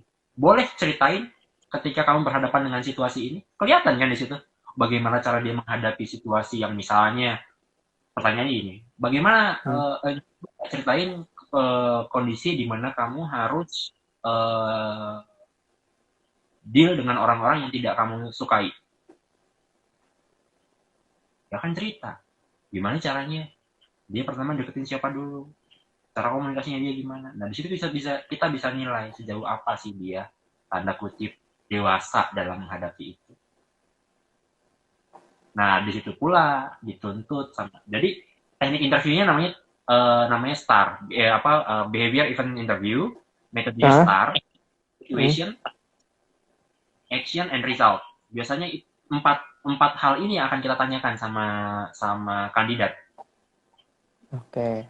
Nah, maka kita harus kalau orang ini bohong nggak akan pernah bisa menjawab empat-empatnya ini Hmm. dengan lancar. Makanya kalau mau berhadapan dengan orang-orang yang bertanya dengan seperti ini, ya kita juga harus bisa menjawab pertanyaan star itu ya layaknya bintang. Cerita juga tanpa perlu dia arahkan, kita udah cerita. Dulu Pak, saya tuh kondisinya saya masih kuliah. Waktu saya di organisasi, saya berhadapan dengan ketua yang saya tidak sukai karena dia gini-gini. Tapi saya tahu kita ada di satu organisasi yang sama, kita punya tujuan yang sama. Lalu saya lakukan A, B, C, D, F, G, ini. Dan resultnya setelah seperti itu adalah begitu. Nah, itu lebih bisa menggambarkan diri kita seutuhnya. Hmm. Kelemahannya apa, kekuatannya apa, gitu. Terus kita jawabnya ngejawab kekuatan gampang, ngejawab kelemahan buyang, gitu. Atau sebaliknya ngejawab kelemahan lebih mudah, ngejawab kekuatan susah. Tapi kan kalau kita cerita dengan pertanyaan-pertanyaan yang berbasis pengalaman, maka akan lebih mudah kita menilai. Karena pengalaman itu menggambarkan apa yang akan terjadi di masa depan. I see. Oke, oke, oke. Tapi kan seiring bertambahnya umur kan ya kadangkala pengalaman itu malah tidak pernah terjadi lagi ke depan ya. Ada juga beberapa orang begitu kan? Nah, polanya polanya itu Pola. akan pola, pola. Ketika situasinya, case-nya bisa berbeda-beda, tapi polanya itu bisa jadi sama. Dan seiring bertambahnya Oh, I pengalaman, see. banyak tools yang bisa kita lakukan. Makin banyak wisdomnya kan. Mm, Kita mm, punya mm, mm, lebih banyak kan. Oh, gua kalau mm, ketemu mm. manusia ini berarti gua harus gini. Kalau ketemu kondisi kayak begini gua harus begini. Kan gitu. Nah, bank data Hmm. otak ini kalau bicara hipno sama NLP, otak itu nggak pernah lupa. I see. Nah, tapi kalau beberapa interviewer, kalau beberapa interviewer itu menjawabnya bohong, misalnya ini kan kadang sekarang kan banyak orang di PHK gitu ya. Nah, terus dia ngomongnya nggak PHK karena memang dia mau menjaga kualitas kerjanya. Jadi dia bilangnya adalah apa ya? Misalnya dia bilangnya memang saya mau ganti kerjaan aja, mau cari kerjaan lain gitu-gitu. Nah itu Interviewernya atau interviewee? yang diinterview, yang diinterview. Nah, kira-kira si yang menginterview tuh tahu nggak kalau itu bohong? Atau memang gimana? Ada gerak-gerakan psikologis kah atau gimana? Kalau gerakan sih tau lah gitu. Tanda-tanda kalau dan apa sih, dan keahlian interviewernya sebenarnya yang di sini di di di apa, harus ditekankan gitu ya. Misalnya Ah, kebohongan itu kan kita bisa lihat dari berbagai tanda. Salah satu tandanya bahasa tubuh kita ini diciptakan Tuhan dengan luar biasa, dan dia tidak diciptakan untuk berbohong. Tubuh ini akan selalu bisa jujur gitu. Salah satu tanda aja ya, dan tidak hmm, pasti itu ya, kecenderungan, tolong jangan dipotong-potong. Ada gerakan mata yang ah, bisa dipakai, misalnya gini. eh gue selalu bilang ini, tangan kanan gue itu, gue ngiri tangan kanan itu tandanya baik gitu ya, jadi tandanya baik, tangan kiri tandanya jelek. Jadi kalau hmm, lawan bikin gue, mata yang sejajar dengan tangan kiri gue ke arah kanan, ke arah atas nih sini gitu ya, ah, lawan bicara gue, berarti dia lagi mengkonstruk. Kalau gue lagi tanya soal masa lalu, dia konstruk gitu ah. ya, dia berarti kemungkinan sedang berbohong. Oh ini Kalau ilmu luar biasa ini. Oke terus. sejarah sama sini, berarti mata mana nih kalau yang sejarah sama sini? Berarti mata kanannya dia kan? Pokoknya Iya sejalan sama tangan. mengatakan. Nah, berarti dia sedang merencanakan. Dia Hmm, sedang mengingat kalau yang ini. Ke atas ini dia sedang mengingat. Gitu. Kalau oke. dia sedang mengkonstruk. Gitu. Kalau nanya pengalaman, Asih. ini dong yang muncul. Kalau ditanyanya rencana, ya bisa jadi yang ini. Apa yang akan, bisa jadi ini, karena dia lagi keren. Tapi apa yang pernah keluarnya ini, loh, Anda mengingat apa di sini, gitu. Oh, I see. Ini gue Nah, baru tahu bro. Ini gue baru tahu. tapi tidak pasti ya, kalau orangnya kidal bisa jadi berubah. Iya, iya, I see, I see. Oke, lanjut ke pertanyaan nih Gilaf dulu ya. Wah ini pertanyaannya masuk banyak banget nih. Oke, lanjut lagi ke Gilaf ya. Oh ini ada dapat kerjaan baru tapi perusahaannya lumayan jauh. Nah, pertimbangannya gimana ya? Kalau aku sih ngelihat pertimbangan ya nggak tahu deh. Kalau dari HRD sendiri bagaimana coba? Kalau aku Ada, sih ya, ada kantor, dapat tuh, mana sih maksudnya? Yang mana? itu tuh yang nanya satu lagi dong kok. Aku kan mau keluar dari yang sekarang, tiba-tiba dihubungi sama HRD perusahaan lain waktu pertama kali interview udah ada omongan bisa jadi ditempatkan di Jaksel jauh dari rumah. Pertimbangannya gimana ya kok gitu. Ya balik lagi sih kalau tadi yang Eka bilang kali ya apa kamu nyari kerja tujuannya apa gitu ya Pak ya? Betul. Tujuannya apa? Gitu, apa Heeh. kalau deketnya aja ya udah yang sekarang. Tapi apakah kepentingan yang di perusahaan baru itu bisa mengalahkan tanda kutip jarak, gitu Oke. kan? Oh, gajinya lebih gede, gitu. Tapi saya harus menempuh jauh. Dan saya harus bangun lebih pagi. Nah, bangun lebih pagi dibandingkan dengan gaji yang lebih besar, mana yang lebih penting? Iya, tiap orang beda sih Pak. Tiap orang beda emang. Kan? Atau di sini udah banget, di sini gue dibully. Di sana gimana? Apakah di sana budaya perusahaannya lebih baik? Kalau gue selalu bicara gini, kalau misalnya nih dibanding bandingannya gini kan, banding bandingannya Hmm, yang di sini udah pasti nggak enak, tapi di sana belum tentu nggak enak, walaupun di sana juga belum tentu enak, ngerti nggak? Jadi gue betul, betul. ngomongin itu dengan meninggalkan kemungkinan-kemungkinan yang gue nggak suka di sini, gitu. Oke, oke, oke. Jadi intinya adalah balik lagi ke orangnya, tujuannya apa gitu ya Pak ya? Tanya sama diri sendiri. Kalau butuh coach, hubungi nomor dulu enggak ya? Oke. Ini ada lagi nih. Wah, ini kayaknya kok kayaknya dendam sekali nih dengan manajer ini pertanyaan. Ini boleh. Pertimbangan oh yang tadi pertimbangan pilih kerja kan sesuai nilai hidup kita, gaji, lingkungan, atasan, teman-teman kerja, jarak dari rumah. Bisa dijelasin elemen-elemen ini. Terus tadi kakak kan pengalamannya resign bukan karena gaji, tapi karena apa, Kak? Oh, dia nanya gitu. Wadaw. Oke. Lu share bro, lu share. Gue orang yang selalu pengen bekerja itu memberikan impact, gitu ya. Kalau impact gue nggak berasa, gue nggak puas, gitu. Nah, saat itu gue ketemu ketidakpuasan karena gue nggak punya impact yang cukup, nggak punya dampak yang cukup bagi organisasi, ya udah, gitu ya. Gue usahakan mencari peluangnya untuk meningkatkan impact gue nggak nemu, ya udah gue caps, gitu. Itu sih. Nah, Oke, terus tadi ini pertanyaan yang lain-lainnya apa tadi? terus dia ada nanya gini, kalau manajer atau kepala cabang bisa meresignkan kita, apakah kita bisa sebagai staff bisa membuat manajer resign? Wah, ini kayaknya dendam sekali nih sama manajernya.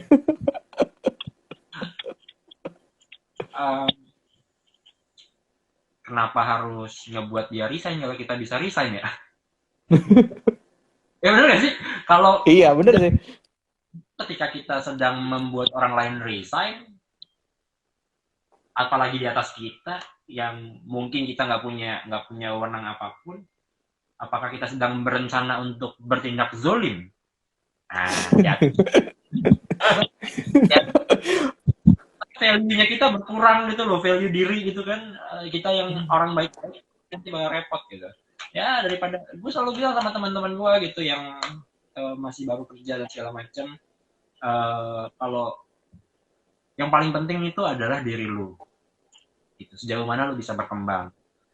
Jangan sampai apa yang udah lu bangun dari kemarin tahu dulu waktu masih sekolah sampai dengan hari ini rusak karena lingkungan.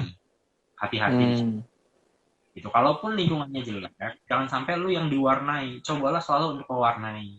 Tapi kalau lu nggak bisa mewarnai lagi ya udahlah. Mungkin ada tempat lain yang bisa lu warnain.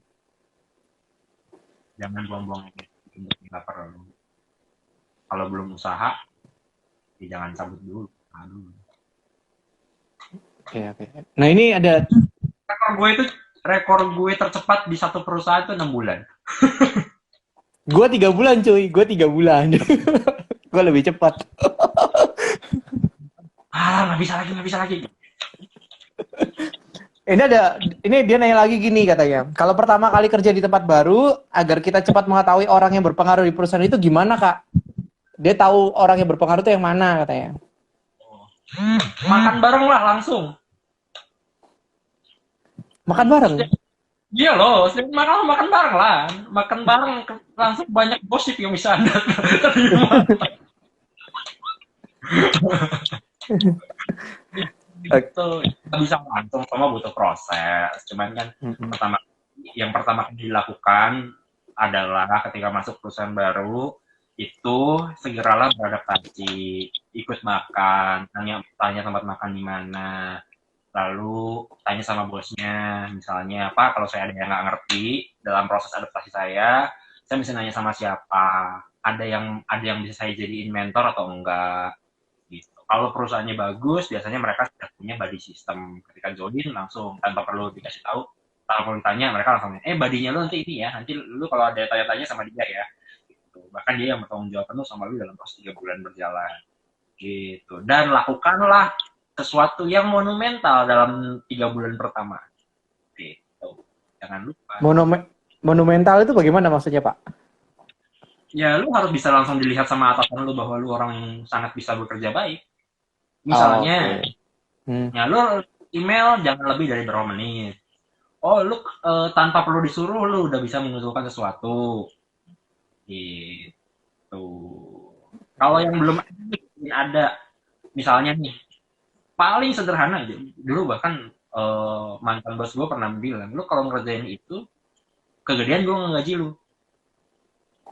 Jangan lihat gaji gue berapa gitu ya. Tapi gaji gue kalau dibandingkan dengan posisi yang lain di perusahaan lain, bisa jadi gue kalah gede. Tapi dia bilang bahwa gue gaji kemahalan kalau lu ngerjain. Hmm. Tapi dia bilang kalau lu ngerubah sesuatu, bikin form aja yang tadinya nggak ada formulir sekarang jadi ada formulir, itu udah bagus buat lu. I see. Kan itu penting bu, perubahan dan usulan improvement itu penting. Tidak penting apa, tapi ketika itu terjadi itu dihargai kok sama bos-bos kita. I Tuh. see. Jangan lupa kasih tahu tujuannya apa, karena orang tuh punya kecenderungan resisan untuk berubah.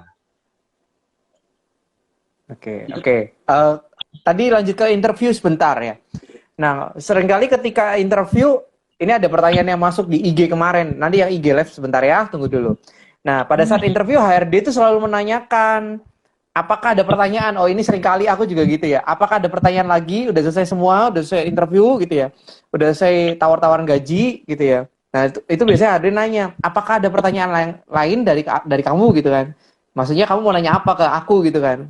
biasanya lu Nah, jawab.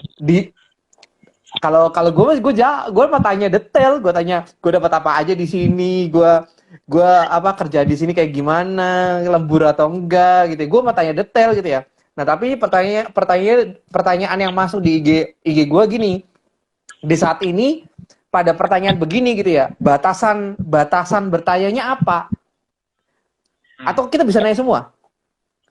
Lu lagi lu lagi interviewnya berhadapan dengan siapa? HRD ini biasanya. Oke. Kalau dengan HRD, lu bisa tanya hal-hal yang tadi lu tanyain. Misalnya apa yang menarik dari perusahaan ini, bagaimana budaya perusahaannya gitu. Nah, terus bagaimana kesempatan berkarirnya, bagaimana cara perusahaan ini menghargai prestasi.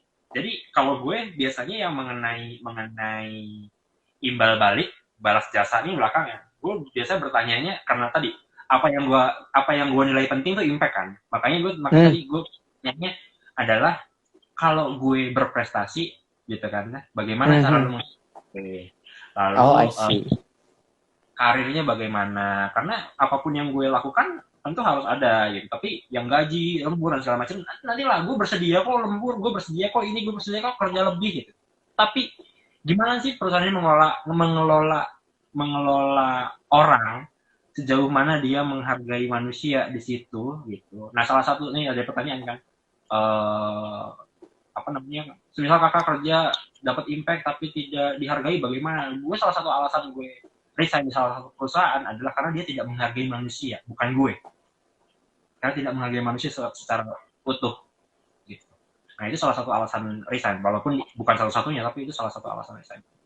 Jadi ketika gue ditanya itu, pasti pertanyaan gue adalah bagaimana budayanya, bagaimana pola interaksi atasan dengan bawahan, gitu. Bagaimana cara menghargai kinerja, bagaimana karir, bagaimana. Nah, baru Tapi gue nanti dengan pertanyaannya beda lagi kalau dengan user. Ada yang mau ditanyakan? Ada, Pak. Apa challenge terbesar di posisi ini? Oh, malah kita nantangin gitu ya, bro? Boleh dong. Apa challenge terbesar? Saya sih terus nanti kan dia bakal maksudnya gimana? Iya, Pak, yang secara teknis dan non teknis deh. Karena saya perlu tahu juga Medan kan ya, Pak ya. Ngebuka ini biar gue juga tahu gitu. Oh, habis ini gue berhadapan dengan apa? Jangan-jangan gue cabut dari sana, gue nemu di sini. Ngerti nggak? Yang gue hindari. Iya. Kan gitu. I see. Okay. Cuma gue dulu pernah pas interview HRD itu malah gue nanya macam-macam, malah si HRD bilang, kok pertanyaannya banyak banget kayak. Makanya kita bro prioritasin mana yang penting buat kita ketahui. Oke. Itu. Makanya gue tanya dulu kan, lu lagi berhadapan dengan siapa? Maksudnya gitu. Itu supaya kita bisa taruh pertanyaan yang tepat konteks. Nggak mungkin. Range gajinya berapa Pak untuk posisi ini? Tapi gue nanya sama user. Ya user mana tahu. Iya. Gitu kan. Yang tahu challenge paling besar ya user. Bukan HR. HR bisa kebijakan perusahaan, budaya dan lain-lain. Oke, yang masih mau nanya tetap boleh ketik ya. Ini kita masih ada waktu kurang lebih 30 menit ya. Silakan nanya tentang pekerjaan baru dan sebagainya, silakan ya.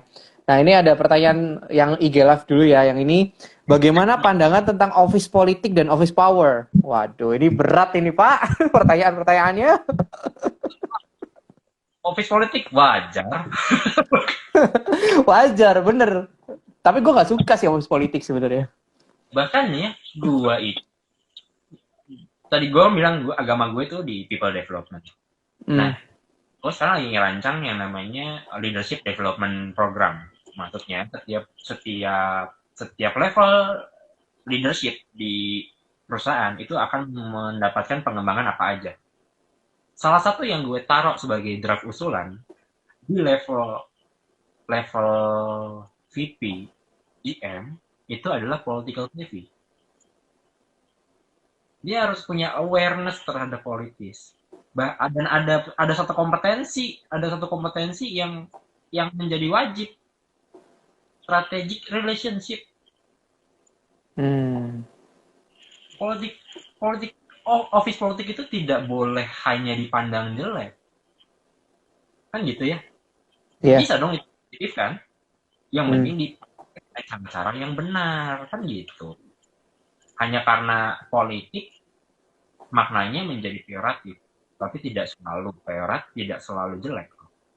Gitu. Kalau menjatuhkan dengan yang nggak jelas dan segala macam ya, itu kurang ajar namanya. Makanya tadi gue bilang hati-hati, jangan sampai value kita rusak. Tapi mendekati orang-orang yang berpengaruh kayak tadi, itu kan sebenarnya office politik ringan-ringan aja kan, tipis-tipis kan. Gitu. Dan tertentu memang dibutuhkan trust. Makanya dari awal kita masuk, kenapa tadi gue bilang lakukan sesuatu yang monumental sejak 3 bulan awal. Karena itu cara lu ngebangun trust sejak sedari awal. Itu bentuk dari politik menurut gue. Bagaimana lu melihat bos itu adalah sesuatu, bos atau atasan itu harus lu kelola. Followership itu juga bentuk office politik. Iya, betul. Kan bukan dengan menjilat, tapi bagaimana kita serve dia dengan data yang tepat, serve dia dengan data yang lebih mudah dilihat, lebih mudah dipahami, kan gitu ya. Iya. Nah, terus ini ada yang nanya di IG kemarin masuk DM, katanya bilang gini, jika saya sedang bekerja di perusahaan yang terkenal negatif di kalangan perusahaan sejenisnya, lalu saya mau ngelamar kerja di tempat lain, apakah ketika saya ngelamar kerja saya juga dipandang negatif sama perusahaan lain ya? Belum tentu. Bisa jadi itu khawatirannya kita aja. Dan justru saat kita khawatir seperti itu, menjadi tidak optimal. Nah, percaya. Jadi gini, ini sebelum nggak usah ngomong perusahaan negatif deh, teman gue aja, dia tuh bukan S1, bukan lulusan SMA, ngelamar di satu perusahaan, terus dia dipanggil interview, padahal posisi itu adalah posisi yang mengharuskan S1. Terus dia chat, dia minta saran, gimana ya aku nggak pede dan segala macam. Lo gue bilang, lu dipanggil aja, berarti lu udah memenuhi syarat administratif. Ngapain lagi lu masih nggak pede? Jalanin aja. Betul kan? Nah, kadang-kadang tuh kita punya ketakutan-ketakutan yang kadang nggak masuk akal gitu. Nah, wajar gitu, karena manusia kan punya tempatnya khawatir, tempatnya takut dan segala macam. Tapi kalau itu terjadi, tanya lagi sama diri kita sendiri. Loh, itu kan perusahaan gue yang reputasinya jelek. Tapi kan gue selama ini sudah bekerja baik. Gitu. Emang kenapa kalau perusahaan gue jelek? Emang gue ikutan jelek? Nah, pertanyaan-pertanyaan kayak gitu tuh kadang-kadang perlu tuh tiap malam tuh. Iya. Masih ada waktu guys, kalau mau nanya silakan tetap boleh tanya ya. Ya, Oke, oke. Mumpung ada ahlinya di sini dan jarang-jarang loh. Ini 2 jam, biasanya pertanyaan 1 jam tuh udah full itu udah penuh. Nah ini 2 jam loh lebih bro, karena udah bilang pasti bakal banyak yang nanya nih kayak. Sama kan Gitu. materi politik biar nggak pada kaget fresh graduate. Nah, kalau Itu misalnya ngomong ke dosen dah ya. ada yang no masih itu dosen. Tapi Ada yang kalau dosen kan di sini nggak tahu juga. yang ikut apa organisasi pasti udah ketemu politik-politik sih di organisasi. Iya, betul betul betul. Nah terus itu ada pertanyaan gini, apakah semua orang kerja itu nggak bisa berkembang? Jadi makanya banyak orang tuh resign. Ini pengalaman aja ya. Jadi banyak orang tuh pengen resign karena memang mengejar apa? Ngejar ya waktu yang fleksibel, yang pasif income, yang gitu-gitulah ya, gitu ya. Atau mungkin ada, jadi resign itu sebenarnya ada dua sebenarnya. Yang pertama memang dia ngejar secara pasif income dan waktu yang fleksibel gitu ya. Dan mungkin waktu bersama keluarga lebih banyak gitu ya. Atau yang kedua adalah dia itu pengen resign karena memang dirinya nggak bisa berkembang gitu loh. Ya, jadi misalnya dia jadi sales di Jawa Barat, terus dia pengen tantangan yang baru, dia akhirnya jadi sales di Sulawesi, di cancel sama bosnya nggak boleh, gitu ya. Itu ada beberapa pengusaha tuh pengalamannya seperti itu gitu loh. Keluar jadi pengusaha karena memang kurang tantangan di dalam perusahaannya. Nah pertanyaannya adalah, apakah setiap karyawan nggak bisa mengembangkan diri untuk men-challenge dirinya, atau memang semua tergantung dari owner? Tanggapan HRD bagaimana? Tanggapan gue gitu ya. Iya. eh Bisa. Justru agama gue kan tadi di HRD itu people development. Tugas gue adalah mengembangkan, membantu orang berkembang. Gitu. Mm-mm. Bahkan paradigma karir adalah your career is your choice.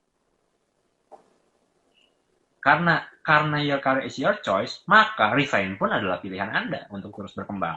Kalau misalnya pengembangan diri yang Anda cari, yang lo cari, tidak ada dalam perusahaan. Mencoba hal baru, itu kan salah satu bentuk pengembangan diri. Dikasih kerjaan tambahan, bentuk bentuk atasan lagi mengembangkan lo.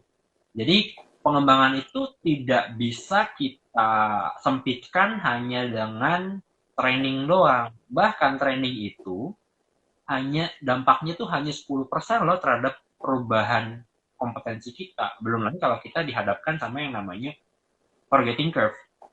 Gitu. Jadi Hmm. gue kasih gambaran singkat deh.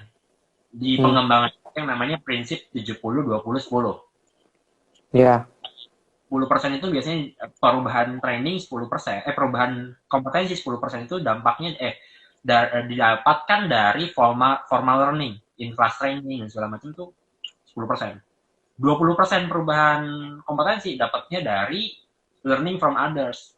Learning from others tuh kayak gini, kita ngobrol-ngobrol, terus kita ikut asosiasi pekerja, asosiasi profesi, kita mentoring, kita coaching, itu 20%. Yang 70%-nya gedenya di mana? Di praktek langsung. Jadi kalau di Oh, I perusahaan see. dengan lu dikasih kerjaan tambahan, lu nyoba ini, nyoba itu udah 70% pengembangan diri sebenarnya. Gitu. Tanpa kita Hmm. sadar sedang berproses berkembang, makin pinter, minimal pinter ngeles, gitu kan. Gue setuju sama lu. Gue setuju sama lu.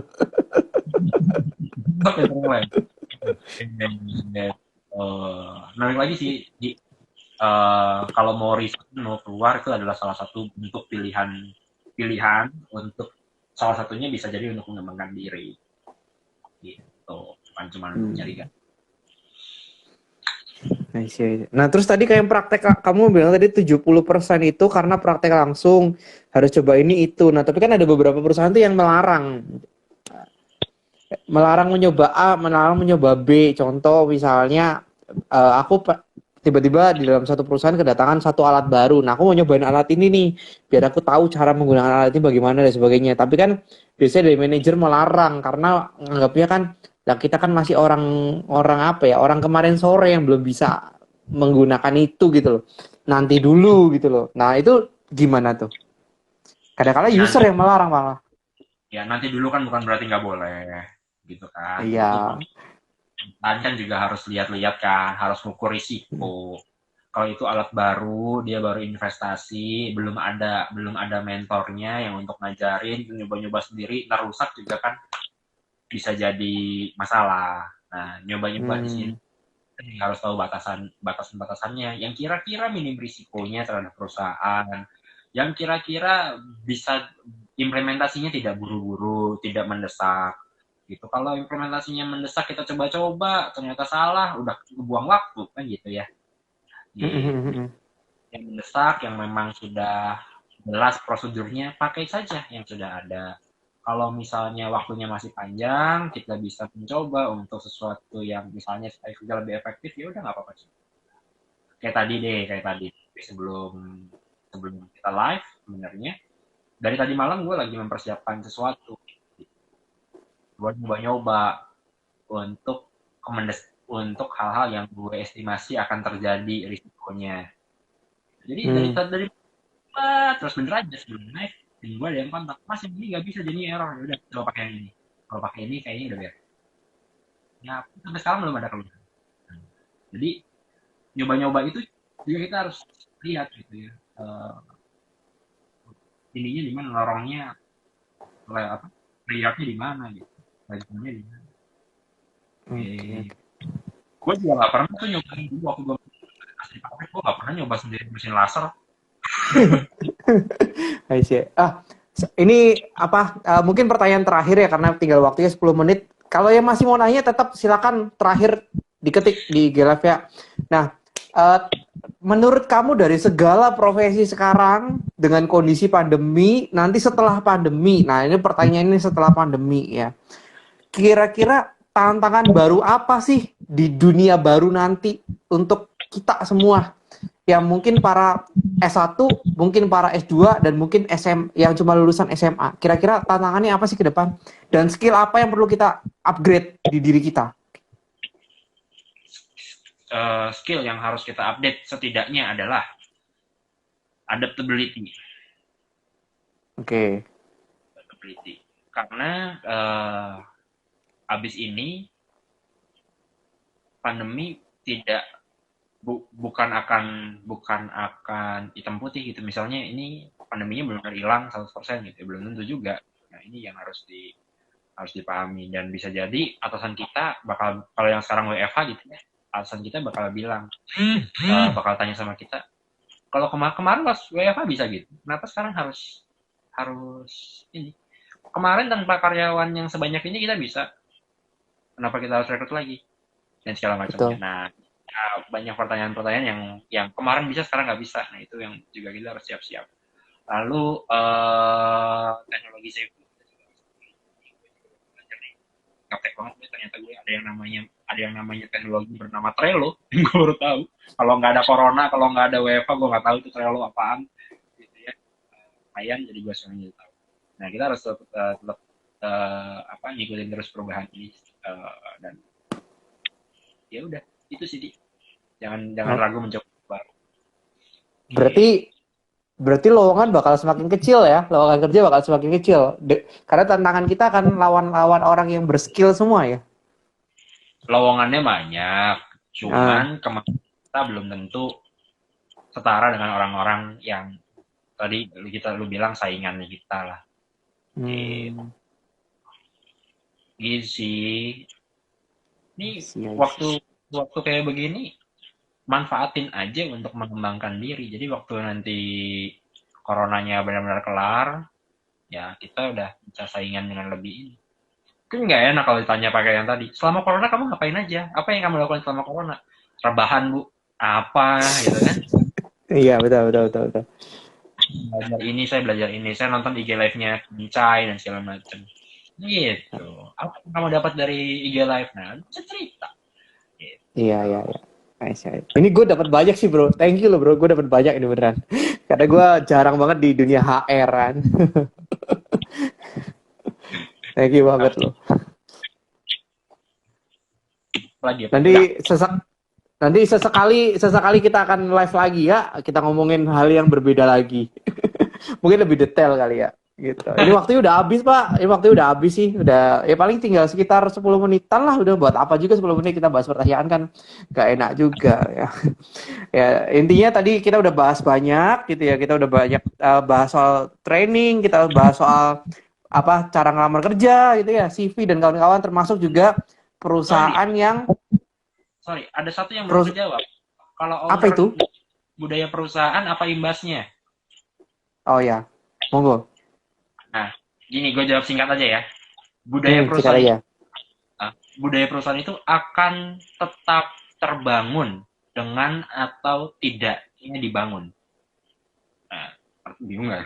Jadi walaupun perusahaan nggak menetapkan, boleh perusahaan kita ini integratif, apa dia nggak statement, nggak ngasih statement itu, tapi budaya perusahaan pasti terbangun dengan sendirinya. Dan cocok nggak cocoknya ya dari situ kita bisa lihat. Hmm. Tapi perusahaan yang membuat sendiri budayanya, ya berarti dia memang ngasih ini sendiri, ngasih apa? Ngasih kepedulian budaya. Oke, lanjut aja. Oke, ya. Terus tadi kita udah bahas juga bagaimana cara mensiasati perusahaan yang kita bekerja di keluarga sendiri. Tadi kita sudah bahas itu semua.